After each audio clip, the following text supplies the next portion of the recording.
In this vid, I'm going to be doing something a little bit different. I've pretty much been doing TCBMs, BCBMs, FCBMs, and complete set vids or trade binders for the past several months. And it's been a while since I've done a battle road report. So as many of you know, not only do I collect Pokemon cards, but I've been playing for just over a year now. And I'm not too bad. Certainly not one of the best players around, but I'm good. I'm decent. But the reason why I'm going to make this battle road report is because I have this. This is the Spring 2011 Victory Medal. I won this by getting first place in Apex, North Carolina. This is my second Victory Medal. I also won a Fall Battle Roads last year, 2010.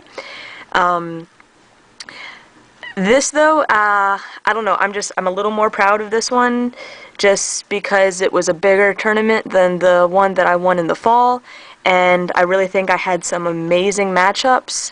And yeah, I won playing with a deck that I really like.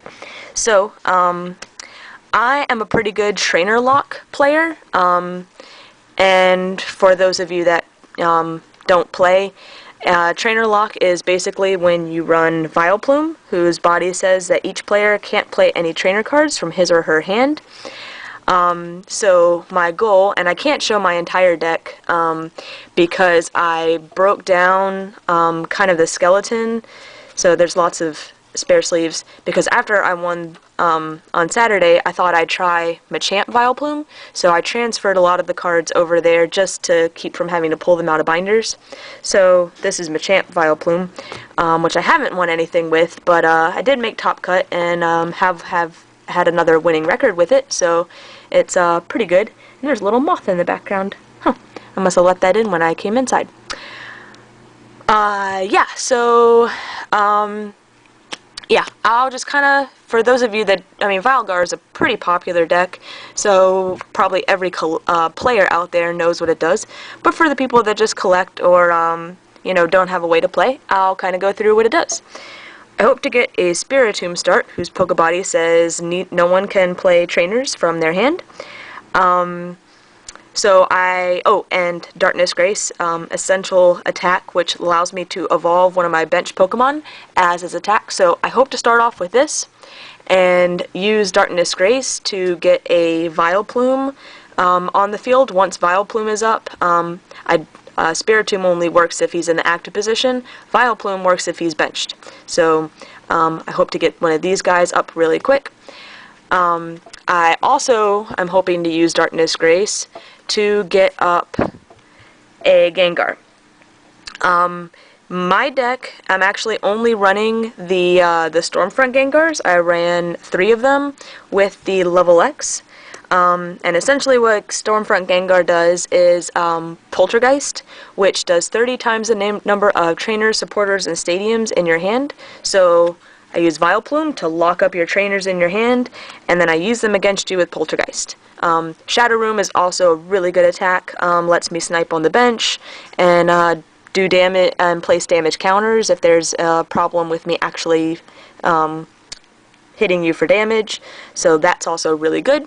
So yeah, I run 3 of those. I think I do a 4-3-3 line of Gengar with the 1X. The 1X, I can attack with Compound Pain, and I have attacked with Compound Pain several times. However, the main reason I have the X in here is to get a little bit of a HP boost. Gengar only has 110. Gengar level X has 140. The other big reason I use it is for its Poke Power level down. So once during my turn, before I attack, I can choose any one of my opponent's level X Pokemon, and they take that level X and they shuffle it back into their deck. That can be essential for a knockout, or if they're running Dialga, which turns off my Pokebodies, rendering Vileplume useless, can reset that. And then of course in any SP deck, making them shuffle the level X back into their hand can always slow them down a bit. Other than that, though, the deck is pretty much straightforward. Oh, I forgot. This is something I added at the last minute.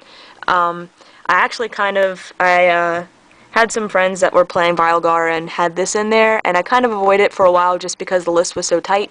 But I did initially run Lost Worlds and Gengar Prime in here as well. I took those out just to focus it more on the Gengar Stormfront, and that left me room to put in Blissey, which Nurse Call allows me to discard 2 cards from my hand, or I'm sorry, 1 card from my hand, and remove 2 damage counters from any one of my Pokemon.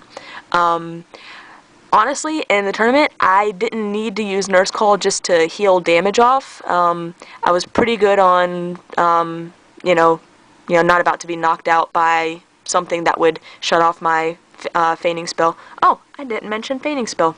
My bad. I more used it just to get stuff out of my hands so that if I copycatted and had to put stuff back in, I wasn't likely to draw a dead card. Yeah, the other big part of Gengar, which is one of the biggest reasons you would run Gengar over any other card, is for feigning spell. If Gengar would be knocked out from an attack, I can flip a coin, and if I hit heads, the Pokemon that just attacked me is also knocked out. Another good reason why Blissey's in here, if you hit me for 90 or 100 or something, if you try and knock me out with an Uxie or Azulf, something, or not Azulf, Uxie or a Crobat, something that's not damage counters, feigning spell doesn't take into effect. So I use Blissey to try and reduce that damage so you can't knock me out by something simple like that. You have to, work at it or, essentially go with your main attacker. Other than that, though, I think those are kind of the essentials of the Pokemon.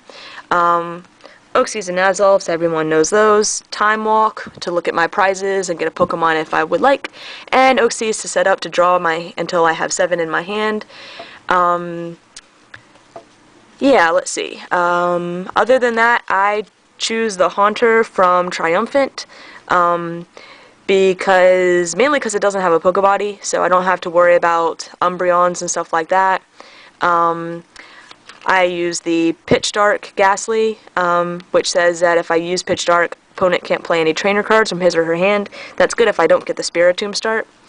And trainers, supporters, and stadiums are pretty straightforward. I run Warp Energies in case my Vileplume is bright looked from the bench. Collectors, Copycats, Pont, Twins, Seeker. With this format, with all the Sabeldunk, I do run a couple Call Energy. And then just straightforward Psychic Energy. I think I run Bebe Search as well, but those are in Machamp, so like I said, I can't really go over my exact trainer line just because they're in another deck. But yeah, so that's the basics of it, so now I'll kind of go through my matches. So my first match was a bye, and what that means is that we had an odd number of people playing in the tournament, and there wasn't another person to match up against me, so I got an automatic win. Always good. My second game was against a Sabeldonk deck. Pretty much, they hopefully get the Sableye start, and then just run through their, if I don't get a Spiritomb start to block their trainers, they just run through everything and destroy me in 1, maybe 2 turns, ideally the first turn. Luckily, I got the Spiritomb start, called heads on, or won the coin flip, because he didn't have a Sableye start, and he couldn't really do anything from there. My next game, I actually lost, but I lost to Curran Hill, who is one of the best Pokemon players around, who was running a really cool version of Reshiram, Emboar, the one where you get to attach as many energy as you like per turn, and Sableye and Giratina. So he would Giratina to make me shuffle my hand away, and then he would Sableye for Cyrus's initiative,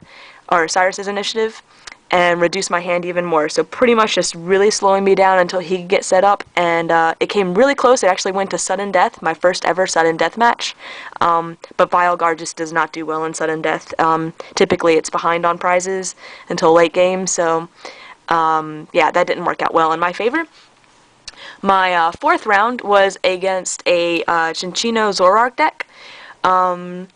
Yeah, I pretty much just got set up faster, and both Cinccino and Zoroark are just pretty low HP. Trainer locked everything, and he really couldn't do much. My fifth match was against a Gyarados deck. I finally hit the, after 3 Gengars, hit the heads on a feigning spell, which knocked out his Gyarados, and with him being trainer locked, he just could not recover the Gyarados from the discard pile, so I won there. That got me into Top Cut, where essentially Top Cut is the top 4 players go on to face each other to play for first place and the card as well as packs. My match was against a really good Lucario Palkia deck. Palkia puts Pokemon from your bench into the loss zone, and the Lucario does damage. Sorry about that, my camera ran out of memory, which shouldn't be happening too much more, because I'll be getting a new camera as well as memory card soon. So yeah. Okay, back to the match with Palkia and Lucario. So yeah, Palkia puts your Pokemon in the loss zone and then does damage times however many Pokemon you have there. He had an Absol tech for the Gengar match. And I think he had a Blaziken as well that could pull up my Vileplume, but I never saw the Blaziken. Luckily, just trainer locked him, just slowed him down way too much. And you play 2 out of 3 in Top Cut. Our first game actually came pretty close. He was 3 prizes ahead before I could start coming back, and won that one. And then the second game, I just trainer locked him really fast, and there wasn't really anything he could do. He might have taken 1 prize, and yeah, I think I just remember the second game being very fast. So my final match was against another Gyarados player. You know, I really don't remember anything much about the 2 matches. All I remember is that he forgot a Combi in his deck. Surprisingly, there weren't that many trainer lock decks around, so he didn't really need it all day until he came to my match. Because Combi would be the only way to get the Magikarp out of his discard pile without his trainers. Gyarados typically don't run Palmers, a supporter, or any other supporter to get Pokemon back from the discard pile. So eventually he had no choice. He had to just hit me, knock me out, and I flipped heads on the feigning spell, which put his Pokemon to the discard pile. Rescue energy is useless in that case, and he didn't have any way to get it out, so he pretty much scooped.